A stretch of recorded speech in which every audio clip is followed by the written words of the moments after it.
நீங்கள் நல்லா இருப்பீங்க. மேலும் மகர ராசியில் இப்பொழுது மாணவர்கள் இருப்பாங்க. இந்த ஆண்டின் இறுதிக்கட்ட படிப்புக்கு வந்துட்டாங்க. கல்லூரியில் படிப்பவங்க இருப்பாங்க. 10th +2 மாணவர்கள் இருப்பாங்க.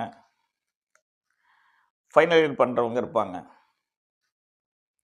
இந்த +2 மாணவர்கள், 10th படிக்கக்கூடிய மாணவர்கள்,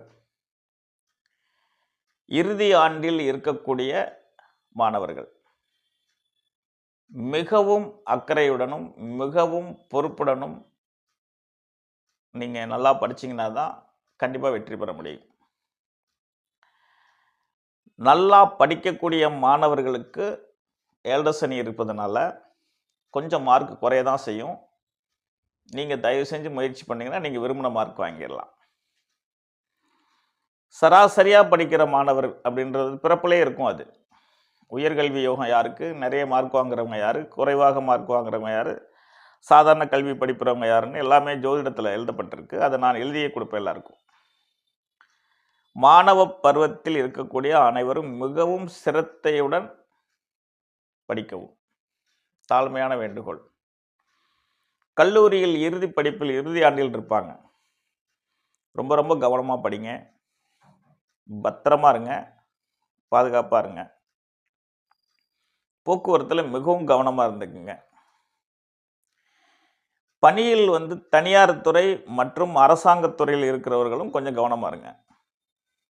சில பேருக்கு இடமாற்றம், சில பேருக்கு ஏதாவது கெட்ட பேர், சில பேருக்கு வேலை இல்லைன்ற நிலைமை, இந்த மாதிரி ஏதாவது பணியில் பிரச்சனை வரும்.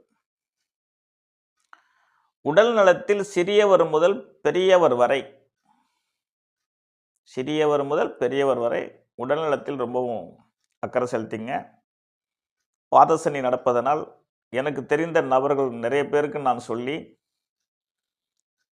கால் பகுதியில், அதாவது இடுப்புக்கு கீழ், அதை தான் பாதசனி என்று பொருள், இடுப்புக்கு கீழ் பகுதியில் காலில் அடிபட்டு விட்டதுன்னு என்ன சொல்லுவாங்க, இல்லை நரம்பு சுளுக்கின்னு சொல்லுவாங்க, இல்லை காயம்பட்டதாக சொல்லுவாங்க. அதனால் போக்குவரத்தில் மிகவும் கவனமாக இருங்க.